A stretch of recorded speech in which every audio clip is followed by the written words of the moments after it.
Shalom Aleichem. The Yakar has a very fundamental message regarding Birchat Kohanim.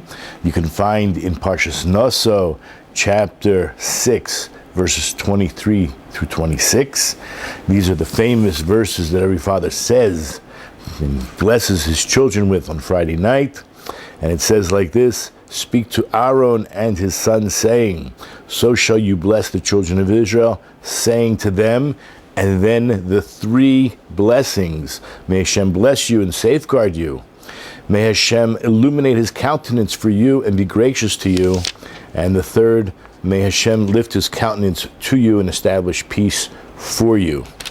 The most amazing concept that the Yakar wants to bring across is, we know that the Kohanim receive 24 gifts. His chidush here is that there's a 25th gift. In fact, when you read the verse itself, it says, Ko tivarchu, as if it's saying with 25, you shall bless. How is it that there are 25 blessings? In fact, the Yakar points out that the word ko in Breshit 15:5, ko yezarecha, Hashem promises Abraham with ko shall be his seed. And as a result, later on in Bamidbar 25, when we see in Parshas Balak with a conversation between Bilam and Balak, hit yatsef ko al alotecha v'anochi ekra ko. Ko is used twice. Balak was saying, or let's say in this case, Bilam was saying to Balak, we can't curse them, we're not able to curse them until we can cause them to have a fall in their relationship with Hashem through sin. Therefore, we have a plan, a strategy, a plot to cause them to sin. And how many Jews died as a result of the sin of the daughters of Moab? 24,000.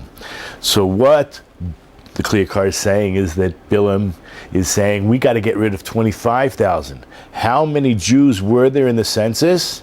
There was 625,000, meaning 603,000 Jews plus another 22,000 Levi'im, 625,000 total. If we can reduce the number through their sin and get rid of 25,000, that means that the Shekhinah would not have the same protection.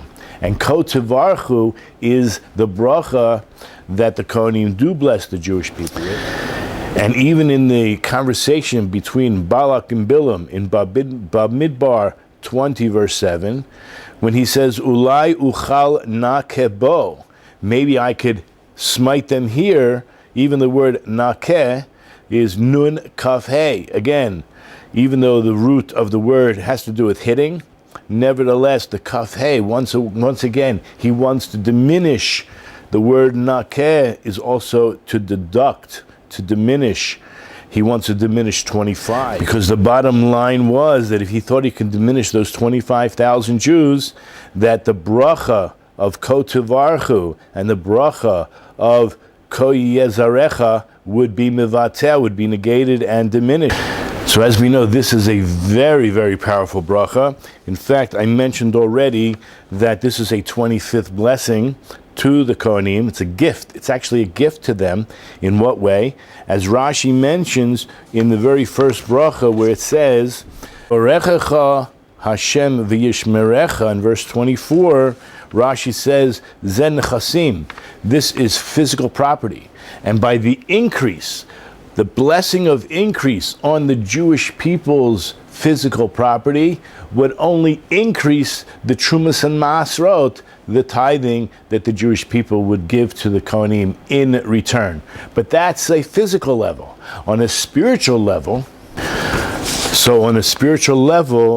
Yakar points out in Breshit 12 verse 3, V'avarechecha mivarechecha, that I will bless those that bless you. Just imagine for a second, who's blessing the Jewish people? But the order of the words is, I will bless you already before you bless, meaning first. You're going to be blessed first, as opposed to the language used by the Klala, which says like this, that those who curse you I will curse. Only after one curses the Jews, then they would be cursed. U'mikalelecha arur. So the idea is that the Kohanim are actually being blessed first by blessing us. And another chidush, and this is why the Chazan is saying the words. He's feeding the words to the Kohanim. He's not just feeding the words, he's actually blessing the Kohanim. They're going to be blessed first. And the Yakar compares it to a kli maleh, the gadush, an overflowing vessel. So they begin as regular people, like a vessel that's almost full. But when the Chazan comes and blesses them first, then they become like an overflowing vessel. And then through that, then they are blessing the Jewish people. And the Jewish people are like the regular people that are not yet full. And by the Kohanim being blessed first, having an overflowing vessel, it then is transferred over to the Jewish people in order to bring them to the point where they too would be like an overflowing vessel. So we see that the 25th gift is the bracha itself, because it's only going to come back and bless and increase the Kohanim themselves. So the power of a bracha, when you bless the Jewish people, you will be blessed. Keep that in mind. And it's physical and spiritual blessings. So with that, I wish everyone a Shabbat Shalom.